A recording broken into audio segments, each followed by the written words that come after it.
제2차 대전 당시에 독일의 함부르크에서 17세의 소년으로 궁대에 징집된 그런 한 사람이 있었습니다.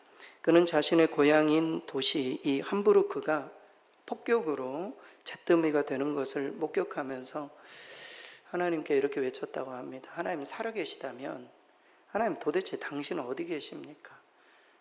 어느 누구나 그런 질문을 던질 수 있어요. 우리나라 일제시대에도 많은 그리스도인들이 이런 일제의 만행을 보면서 하나님 정말 어디 계신지 그런 질문을 던질 수밖에 없죠.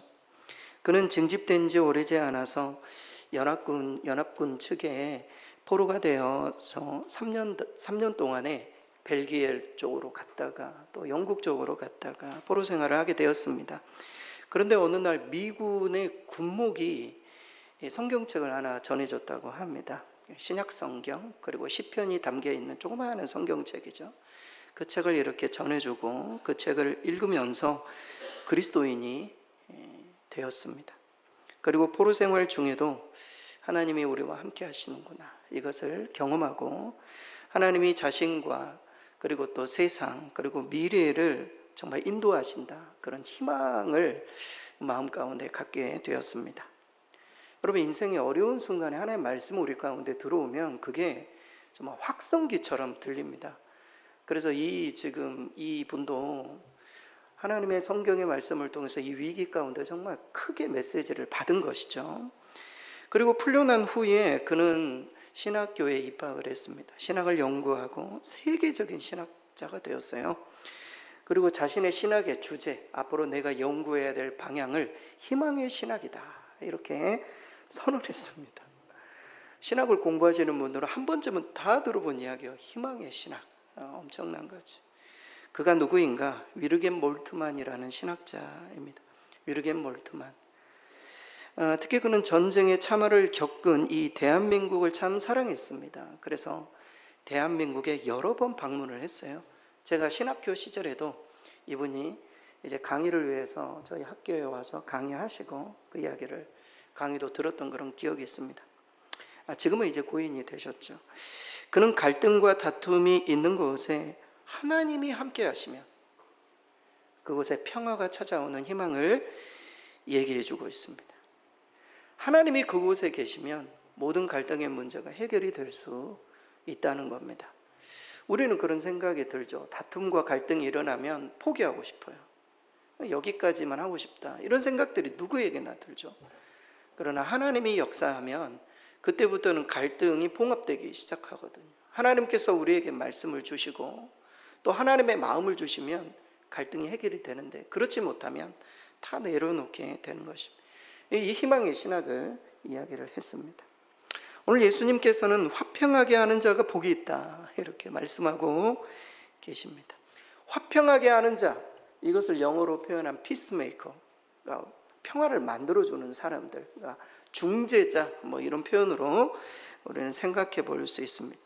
그러니까 서로 싸우는 이 두 편 사이에 서서 화목하게 해주는 그런 피스메이커, 중재자 정도로 우리는 생각합니다. 이 화목하게 평평하게 하는 자를. 물론 틀린 말은 아니죠.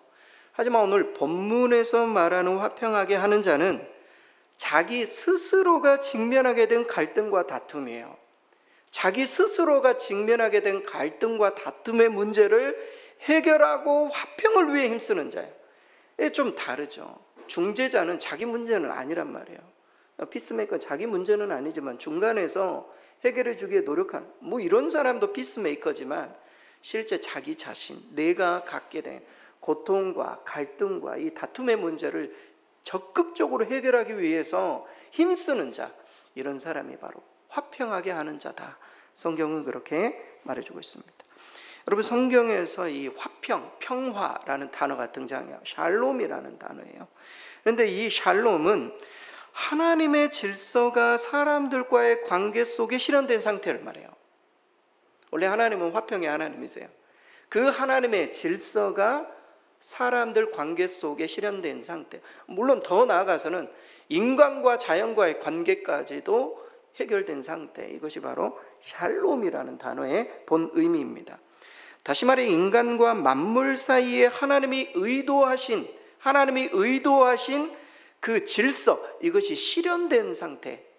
좀 어려운 표현이죠. 하지만 이것이 샬롬이라는 단어, 헬라식 표현으로는 에이레네라는 단어예요. 이게 평화라는 그런 단어입니다. 이 샬롬은 자기 자신에 대해서는 안녕한 상태예요. 여러분 안녕하시죠? 안녕하십니까? 이거예요. 샬롬이에요. 뭐 특별히 어려움이 없이 그래도 오늘도 평안하게 아침에 눈을 뜬 안녕한 상태죠. 하지만 다른 사람들과의 관계에 대해서는 화목한 상태, 이것이 바로 샬롬이에요. 그래서 개인적인 어떤 샬롬이 있고 관계 속에서의 샬롬이 있다, 이렇게 생각을 하시면 됩니다. 그래서 이런 상태에 놓여 있는 것 자체만으로 우리는 감사해야 돼요. 여러분, 우리나라가 지금 전쟁 중이지 않고, 물론 뭐 정치적으로 늘 갈등들이 있고 TV를 틀어보면 참 어려운 문제들이 있지만 우리나라 얼마나 살기 좋습니까?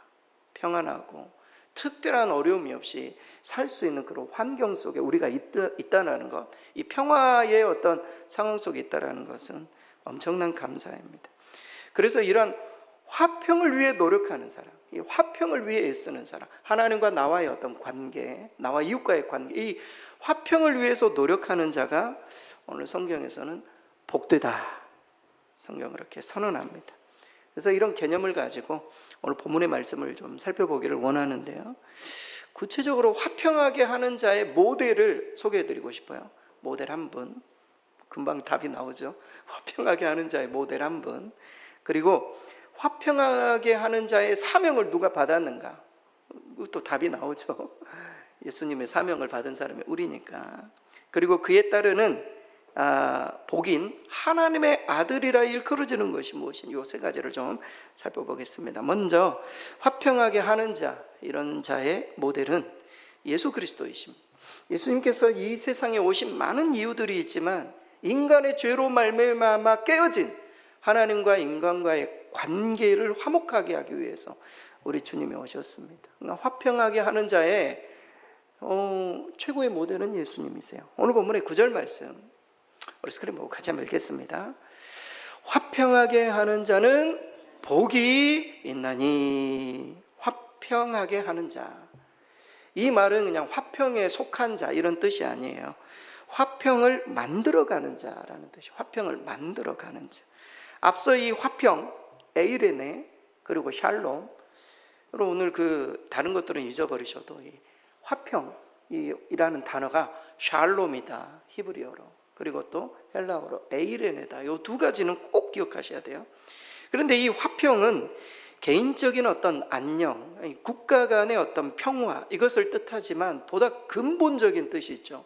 보다 근본적으로는 하나님과 인간과의 관계 회복으로 인한 평화를 뜻해요. 앞서 소개해드렸죠. 성경에서 말하는 평화는 우리가 일반적으로 생각하는 그저 갈등이 없는 상태, 이것을 훨씬 넘어서는 개념이에요. 엄청난 평화를 우리에게 보여주고 있어요. 그래서 이 개념에 의하면 인류 역사상 가장 완벽한 화평의 실현자는 예수 그리스도예요. 그렇지 않습니까? 그래서 우리도 화평하게 하는 자가 되기 위한 모델이 필요하잖아요. 그 모델이 누구인가? 예수 그리스도다. 여러분, 원래 이 평화는 삼위일체 하나님 안에 계셨습니다.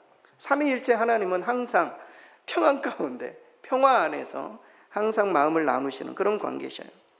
창조된 세계 만물의 하나님의 성품, 삼위일체 하나님의 성품이 드러나고 이 만물이 하나님의 평화에 참여하게 되었어요.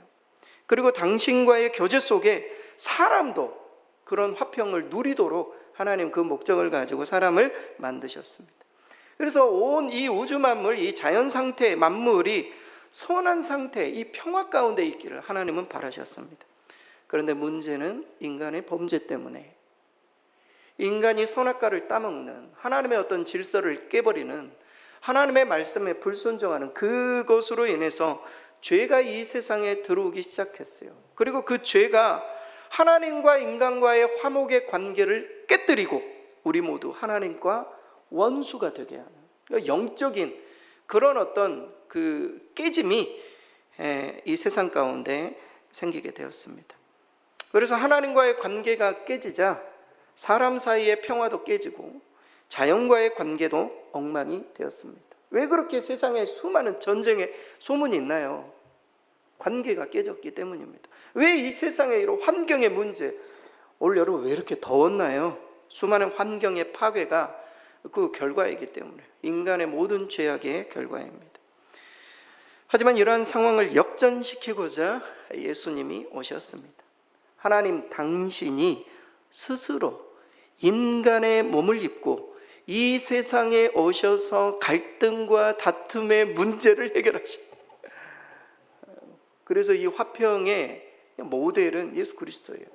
우리 주님이 스스로 그 문제를 아까 말씀드렸죠. 화평의 문제는 중간에 그냥 단순한 중재자가 아니라 본인 스스로의 어떤 문제들을 본인이 해결하기 위해서 이렇게 액션을 취하는, 예수님이 이 문제를 해결해 주셨어요. 무엇으로 해결하셨습니까?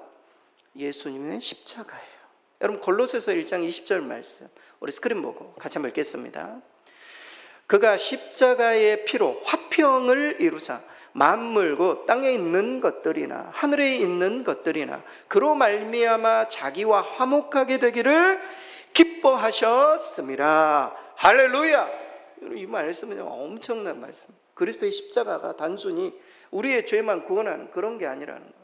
엄청난 만물을 화목하게 하시는 하나님의 어떤 도구, 하나님의 어떤 피스메이커로서의 역할을 예수님이 감당하셨다. 단순히 사이를 좋게 만들어준 게 아니에요. 십자가 희생을 통해 완전히 갈등을 봉합해버린, 이거는 우리는 참 상상할 수가 없어요. 원수되었던 관계가 어떻게 관계가 봉합이 됩니까? 사실 그러기가 쉽지 않습니다. 우리 마음에 상흔이 남아있고 계속 볼 때마다 상처가 있고, 우리 관계들을 생각해보면 그렇지 않습니까? 네, 예수님의 십자가로 완전히 봉합해버린, 다시는 그 나빠진 관계를 생각하지 않겠다. 그래서 주님은 이렇게 선언하십니다. 화평하게 하는 자는 복이 있나니 그들이 하나님의 아들이라 일컬음을 받을 것이며, 예수님처럼 하나님과 이웃과 자연과의 화평을 위해서 스스로 희생하고 노력하고 대가를 지불하는 사람은 하나님의 아들이라 일컬음을 받게 돼. 무슨 말입니까? 저 사람 참 예수님 닮았네. 저 사람 참 저 보면은 기독교인이야. 예수 믿는 사람 맞아. 참 예수님처럼 사시네. 여러분 그런 이야기를 들어보셨습니까? 주변 사람들에게. 이런 이야기를 누가 듣냐고요? 화목하게 해주는 사람, 화평을 위해서 애쓰는 사람, 노력하는 사람, 가만히만 있지 않는 사람, 저 사람 참 주님이 쓰시는 사람이야. 이런 이야기를 듣게 되는 것입니다. 여러분 과거 본 회퍼가 값싼 은혜를 비판한 적이 있어요. 우리가 은혜로 구원받았는데 은혜로 구원받았으니까 아무런 일을 행하지 않는 거예요. 그래서 은혜가 너무 값싼 것 아니냐. 근데 하지만 하나님의 은혜는 값싼 은혜가 아니다. 여러분 지금 오늘 본문에 등장하는 화평도 값싼 화평이 아님을 꼭 기억하시기 바랍니다. 하나님과 우리와의 관계의 화평을 이루시기 위해서 주님이 십자가의 희생과 대가를 치르셨어요. 우리가 하나님 앞에, 여러분 오늘 교회 나오실 때 하나님이 그냥 나를 힘들게 하실 거야, 하나님 나를 싫어하실 거야, 이런 마음으로 나오신 분 있나요? 아무도 없으시죠? 그래도 하나님이 나를 사랑하시고 나의 기도를 들으시고 내 예배를 받으실 거야, 이런 마음으로 다 나오시잖아요. 뭐 때문에 그러시냐고요? 그리스도의 십자가 때문에. 이 값싼 희생이 아닙니다. 값싼 평화가 아니에요. 그래서 우리의 어떤 화평의 어떤 화평하게 하는 자의 진정한 모델은 예수님이시다. 우리도 화평을 구하기 위해서는 예수님의 모델, 예수님이 어떻게 하셨는지를 우리가 봐야 돼요. 그래서 예수님의 어떤 모델을 우리가 삼으시고 우리도 화평케 하는 사명을 감당해야 할 줄 믿습니다. 이렇게 화평하는 자의 모델이 예수 그리스도이기 때문에 오늘 본문에 화평하게 하는 자는 누구입니까? 그 모델을 따르는 자들이에요. 누구입니까? 저와 여러분이죠. 당시에는 예수님의 제자들, 예수님을 따라와 지금 산 위에서 말씀을 듣고 있는 이 모든 사람들이 화평하게 하는 자다. 성경 그렇게 말해요. 이게 성도들의 사명이에요. 사명. 오늘 본문의 9절 말씀 우리 스크린 보고 같이 한번 읽겠습니다. 화평하게 하는 자는 복이 있나니. 화평하게 하는 자, 평화를 만드는 사람들, 피스메이커. 서로 싸우는 두 사람 사이에 끼어서 중재하는 자들, 이게 일차적인 의미이지만 앞서 소개해드렸던 것처럼 성경적인 의미는 자기 스스로 화평을 위해 힘쓰는 자들, 자기 스스로. 나와 어떤 관계가 틀어지고 나와 그런 어떤 상황 속에 내가 힘쓰는 그런 자들이에요. 그런데 이러한 화평을 여러분 오해해서는 안 됩니다. 당시 이 대제국이었던 로마도 자기도 평화를 외쳤거든요. 전쟁이 없는 상태를 평화라고 외쳤어요. 그리고 강력한 힘으로 주변 나라들을 정복해서 강제로 평화의 상태를 추구했어요. 강제로 평화의 상태. 이거를 팍스 로마나라고 했다고요. 로마의 지배 안에 있는 사람 다 평화가 있대. 말도 안 되는 거죠. 이것은 너무 자기중심적이고 주관적인 그런 접근이라고 할 수 있습니다. 왜냐하면 조국을 잃어버리고 로마의 식민지가 된 나라들에게는 팍스가 로마가 뭐 평화를 외치지만 우리는 평화롭지 않거든요. 내가 평화를 외친다고 상대방이 평화로운가? 절대 그렇지 않습니다. 관계가 회복되고 나는 괜찮아. 다른 사람의 감정까지도 우리는 늘 생각해 줘야 되는 게 중요하죠. 그리고 두 가지가 중요해요. 문제는 유대인들도 평화에 관해서 비슷한 생각을 가지고 있었어요. 성경에서 말하는 그런 평화가 아니라 그들이 꿈꾼 것은 다윗 왕국 시절의 신적인 질서가 재건되는, 유대인들도 그런 오해를 가지고 있었어요. 그때처럼 부강하게 된 이스라엘이 이웃 나라를 다스려서 전쟁이 없는 상태가 되는 것, 유대인들도 이것을 샬롬이라고 생각을 했어요. 그래서 유대의 그 극단주의자들이죠, 극렬론자들은 항상 칼을 차고 다녔다고요. 하나님을 믿으면서도 열심당원들, 예수님 따랐던 사람들 중에도 칼 차고 다닌 사람들이 있었잖아요. 열심당원들.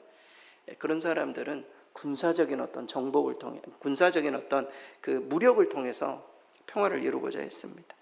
사실 우리도 다른 사람들과 다툼이 없는 상태를 평화라고 생각해서 우리도 늘 평안하기를 하나님 앞에 기도하고 노력합니다.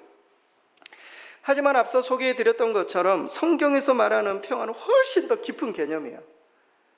훨씬 더 깊은 개념. 단지 불화를 해소하는 것이 아니라, 단지 불화가 없어지는 것이 아니라 예수님처럼 죄를 용서하고 사랑하는 것, 이게 진짜 이 평화라고, 본인 예쓰는 것, 이게 진짜 평화를 만드는 사람이라는 거예요. 하나님의 질서가 사람들과의 관계 속에서 실현되도록 계속 노력하는, 예수님처럼 희생하는, 이것이 바로 진정한 평화입니다. 단지 참고 인내하는 것을 넘어서서 적극적으로 사랑을 실천하는, 주님의 말씀처럼 오른쪽 뺨을 치는 자에게 왼쪽 뺨을 돌려대고 속옷을 가지려 하는 자에게 겉옷까지 줄 수 있는 그런 어떤 사랑의 실천까지 요구해 주고 있어요. 그래서 원수를 사랑하고 핍박하는 자를 위해서 기도하고, 여러분 정말 많은 그리스도인들 가운데 정말 여기까지 나가는 사람이 있는지 모르겠어요. 예수님이 화평하게 하는 자의 모델이라면 예수님이 그렇게 하셨거든요. 우리가 거기까지 가야 된다라는 거예요. 사도 바울의 말처럼 아무에게도 악을 악으로 갚지 말고 가능한 한 모든 사람과 더불어 평화하기를, 우리 주님은 그것을 요구하고 계세요. 그것이 평화이고 화평하게 하는 자들이다. 성경은 이 모든 것이 성도들의 사명이다, 이렇게 말해주고 있습니다. 왜냐하면 이것을 위해서 하나님께서 저와 여러분을 부르셨기 때문입니다. 여러분 고린도후서 5장 18절 말씀, 우리 스크린 보고 같이 한번 읽겠습니다. 모든 것이 하나님께로부터 났으며 그가 그리스도로 말미암아 우리를 자기와 화목하게 하시고 또 우리에게 화목하게 하는 직분을 주셨으니, 화목하게 하는 직분. 우리가 우리의 어떤 신앙생활, 나만 그냥 편하면 되지, 이 정도로만 그쳐서는 안 되고, 내가 뭐 다른 사람들과 어떤 잘못된 불편한 관계 속에 있으면 이걸 해결하기 위해 노력해야 되고, 그리고 또 다른 어떤 상황들, 다른 사람들이 그런 어려운 상황 가운데 놓여 있다면 이것을 어떻게 도와줄 수 있을까 고민해보는, 이것이 바로 성도들의 사명이라고 성경은 말해주고 있습니다. 따라서 화평하게 하는 사명을 위해서 성도들은 세 가지 자세가 필요해요. 예수님이 모델이시잖아요. 화평하게 하기 위해 세 가지 자세가 필요해요. 첫째는 자기 부인이에요. 자기를 내려놓지 않으면 절대 화평을 실천할 수가 없어요. 화목하게 하는 일들을 실천하기 어려워. 내 감정, 내 의지, 내 생각만 하면 절대 화목을 이룰 수가 없어요. 두 번째는 자기 희생이에요. 움직여야 된다라는 거예요. 가만히 있고 그냥 저의 경우인데 기도만 해가지고는 안 되는 겁니다. 사람을 만나고 움직이고 연락도 하고 이래야 화목이 이루어져요. 세 번째는 성령으로 충만해야 돼요. 우리의 삶에 계속 하나님의 말씀이 들려와야 돼요. 우리 가운데 화목의 말씀이. 너 그렇게 살면 안 된다고. 하나님의 말씀이 우리를 움직여 가야 돼요. 그래야 이것을 실천할 수 있지. 우리의 힘과 능력으로는 절대 못합니다. 우리는 그냥 여기까지 살고 그냥 죽으면 되지 이런 생각하잖아요. 우리의 힘으로는 안 돼요. 그래서 자기를 부인하고 내가 희생해야지. 그리고 성령으로 충만할 때 이것을 감당할 수 있다. 이 부분을 꼭 놓치지 마시고, 혹시 우리 성도님들 관계 속에 그리고 또 저 두 분은 좀 좋아졌으면 좋겠는데 하는 그런 마음들이 있으시면 여러분들이 적극적으로 이 일들을 해야 돼요. 그렇게 해야 화목이 이루어진다. 마지막으로 이렇게 예수님께서 이 감행하신 이 화평의 사역, 화평하게 하는 성도들에게 우리 주님은 복이 있다 말씀하십니다. 하나님의 아들이라 일컬음을 받게 되는 복이 있다. 쉽게 얘기하면 예수님 닮았다라는 이야기를 듣게 된다. 성경 그렇게 말합니다. 오늘 본문의 9절 말씀 우리 스크린 보고 마지막으로 함께 읽겠습니다. 화평하게 하는 자는 복이 있나니 그들이 하나님의 아들이라 일컬음을 받을 것임이요. 하나님의 아들이라 일컬음을 받게 된다. 복수, 원래 이 단어는 복수예요. 하나님의 아들들이라는 이름을 받게 된다. 여기서 이 아들들이라는 것은 성별을 구분해서 딸들은 그런 의미가 아닙니다. 전체가 하나님의 자녀를 표현할 때 당시의 어떤 그 표현법이에요. 아들들 하면 자녀들 이런 표현입니다. 그래서 하나님의 자녀에 합당한 자로 우리 모두가 인정받게 된다. 심지어 예수님 닮았다, 아버지 닮았다 이런 이야기를 듣게 되는 것입니다. 여러분, 구약에서 이스라엘이 아들이라는 칭호를 갖고 있었어요. 하나님의 아들 하면은 이스라엘, 그리고 이스라엘의 왕들, 그런 표현이 있었어요. 이 아들이라는 칭호가 화평하는 자들에게 주어진다라는 것은 천국의 상속자가 된다, 이런 의미와 맞닿는 그런 말이라고 볼 수 있습니다. 그래서 이 브로더스라는 한 신학자는 이런 표현을 했습니다. 세상에서 화평하게 하는 일보다 더 하나님을 닮은 일은 없다. 예수님의 일이잖아요. 이 세상에 내가 화목하기 위해 십자가를 지시기 위해 이 세상에 오셨기 때문에 우리도 화평을 위해서 열심히 뛰고 기도하고 사람을 만나고 화해해주고 조정해주고 이런 역할들을 하는 것, 예수님 닮은 사역을 우리가 하게 되는 것이죠. 한편 하나님의 아들이 된다는 것은 두 가지 의미가 있습니다. 하나님의 아들이라 일컬음을 받는다, 하나님의 아들이 된다. 두 가지 의미가 있습니다. 첫째는 하나님의 성품에 참여하게 된다. 예수님의 성품에 참여하게 돼요. 자기를 부인하고 자기를 희생하고 성령 안에서 이 세 가지가 되지 않으면 우리 화목함을 실천할 수가 없거든요. 그걸 실천하면 할수록 우리 주님의 성품이 우리 가운데 드러나게 돼요. 성령의 열매가 우리 가운데 나타나게 돼요. 예수님의 인격을 닮아가게 돼요. 그래서 사도 베드로는 이것을 신성한 성품이다 이런 표현을 했어요. 신성한 성품. 여러분 안에 신성한 성품이 있습니까? 예수님을 닮은 그런 성품, 오래 참고 인내하고 절제하고 온유하고 관용하는 예수님을 닮은 성품. 우리가 화평하게 하는 일에 애를 쓰고 수고를 하게 되면 이 성품이 우리 가운데 열매 맺게 된다. 성경말. 두 번째는 하나님의 영광에 참여한다는 뜻이에요. 하나님의 아들이 된다. 하나님의 영광에 참여하게 된다. 물론 우리는 예수 그리스도로 말미암아 구원받았기 때문에 이미 하나님의 영광에 참여했지만 사람들에게 화평의 복음을 전해서 하나님의 질서를 회복시켜주는 자는 그 영광, 정말 이 하나님의 나라에서 별과 같이 빛나게 될 것이다, 이렇게 말해주고 있어요. 여러분 다니엘서 12장 3절 우리 스크린 보고 같이 한번 읽겠습니다. 많은 사람을 옳은 대로 돌아오게 한 자는 별과 같이 영원토록 빛나리라. 하나님의 나라에 가게 되면은 빛이 난다는 거예요. 하나님께서 인정해 주시는 하나님의 아들과 같은, 많은 사람들이 하나님과 대적하고 있고 하나님을 모른다고 있고 관계가 틀어져 있는 사람들을 그리스도께로 인도해서 화목하게 만드는 자, 지금으로 말하면 전도자들이죠. 복음을 전하는 자들, 선교사님들이죠. 세계 열방을 주께로. 이런 사람들은 별과 같이 하늘에서 빛날 것이다. 영광을 취하게 될 것이다. 하나님의 아들이라 일컬음을 받게 될 것이다. 성경은 그렇게 말해주고 있습니다. 이러한 이 화평하는 자에게 주시는 이 복된 삶, 하나님의 아들이라 예수님을 닮은 이런 복된 삶을 여기 앉아 계신 이 설교를 듣는 모든 사람들이 꼭 경험하게 되실 수 있기를 바랍니다. 결론입니다. 제가 근래 교회 건물을 우리가 쓰고 있잖아요. 제가 여기 일을 하다 보면은 이렇게 지나가다가 이제 같이 일하시는 분들을 만나게 되죠. 여기 위에 우리 그 제2 야채 가게, 그리고 이제 K 김밥 가게 있잖아요. 제가 이름을 거명하기 좀 그렇고. 근데 이 두 분과의 관계가 사실 좋지가 않으세요. 우리 성도님들 왔다 갔다 하시니까 잘 모르시죠. 물 쓰는 문제 때문에 두 분 다 관계가 막 좋지 않은 거예요. 제가 지나가면은 제2 가게 분이 오셔가지고 목사님 이래가지고 저래가지고 뭐라 하시나. 제가 저쪽으로 하면 저 K 가게 사장님이 오시고 목사님 이래가지고 저래가지고. 그리고 이분이 두 분이 이제 개인적으로 저에게 찾아오셔가지고 좀 중재를 해달라. 피스메이커죠, 피스메이커.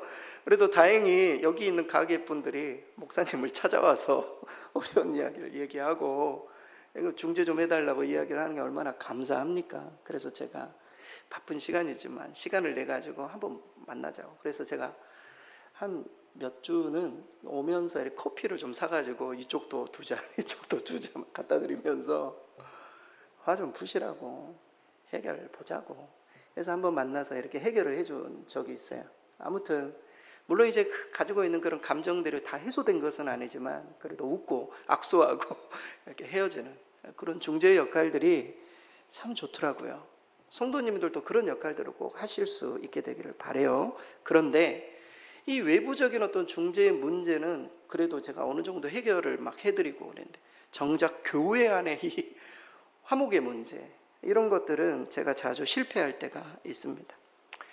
그래 우리 교회 성도님 중에 한 분이 교회를 떠났어요. 근데 그게 뭐 제 불찰이기도 하지만 오늘 예수님의 말씀처럼 내가 나를 부인하고 내가 나를 희생하고 말씀 안에서 순종하고 막 이랬으면 그 중요한 타이밍들이 있는데, 그 시기가 있는데 그 시기를 놓쳐버리니까 영영 만날 수 없는 그런 상황이 되는 거죠. 제가 목회를 하면서 많은 성도들이 왔다 갔다 하세요. 그런 분들 중에 그냥 아무런 말 없이 그냥 교회를 떠나버리시는 분들도 계시지만 어떤 분들은 해결을, 그러니까 이게 노력하시는 분들이 있어요. 이건 문제를 오늘 예를 들어서 신앙생활 하시다가 신앙생활 하다 보면 저도 사실 상처받는 게 있고 성도님들도 상처받는 게 없을 수는 없잖아요. 우리가 다 사람이 만나는 곳인데. 그럼 이것을 어떻게든지 해결을 하기 위해서 서로 대화도 하고 노력도 하고 해야 되는데 이 문제가 안 돼버리면 저도 어려워지고 성도들도 어려워지고 결국에는 떠날 수밖에 없는. 제가 이번에 이런 어떤 과정들을 겪으면서 마음도 아팠지만 내가 너무 지혜롭지 못했다. 오늘 이 팔복의 말씀을 미리 좀 하나님께서 주셨더라면 제가 그렇게까지는 안 했을 텐데, 이런 생각들을 하게 되었습니다. 성 프란치스코의 평화의 기도라는 그 기도문을 보면 이런 내용이 나옵니다. 주여, 나를 평화의 도구로 사용하여 주소서. 미움이 있는 곳에 사랑을, 상처가 있는 곳에 용서를, 분열이 있는 곳에 일치를, 절망이 있는 곳에 희망을 심게 하소서. 위로받기보다는 위로하고, 이해받기보다는 이해하며, 사랑받기보다는 사랑하며 사랑하게 하소서. 이것은 자기를 온전히 줌으로써 영생을 얻기 때문입니다. 여기 앉아 계신 우리 모든 성도님들은 화평하게 하는 자들이 다 되실 수 있기를 바랍니다. 그 모델은 예수 그리스도예요. 우리 힘과 능력으로는 이게 안 된다. 자기를 부인하고 자기를 희생하고 성령으로 충만해야만 이 사명을 감당할 수 있다. 타이밍을 놓치지 말라. 그래서 하나님께서 우리에게 주신, 여기 앉아 계신, 저는 그 마음에 항상 그런 마음이 있거든요. 네, 하나님께서 보내주신 성도들 내가 한 영혼도 잃지 않겠다, 이런 마음으로 저는 목회를 하거든요. 그래서 사역을 하다가 혹시라도 어떤 문제가 생기고 마음에 시험에 들고 이런 일들이 있으면 목회자에게, 구역장님들에게 꼭 연락을 취해서 서로 회복하고 화목하고 그렇게 해서 우리가 하나님 나라까지 가야죠. 물론 다 천국에 가셔서 보겠지만 어색한 표정으로 보지 않도록 우리 다 그렇게 신앙생활 기쁘고 감사하고 힘있게 감당했다, 이런 마음으로 우리 모두가 다 하나님의 아들들로 인정받으시는 저와 여러분 되실 수 있기를 바랍니다.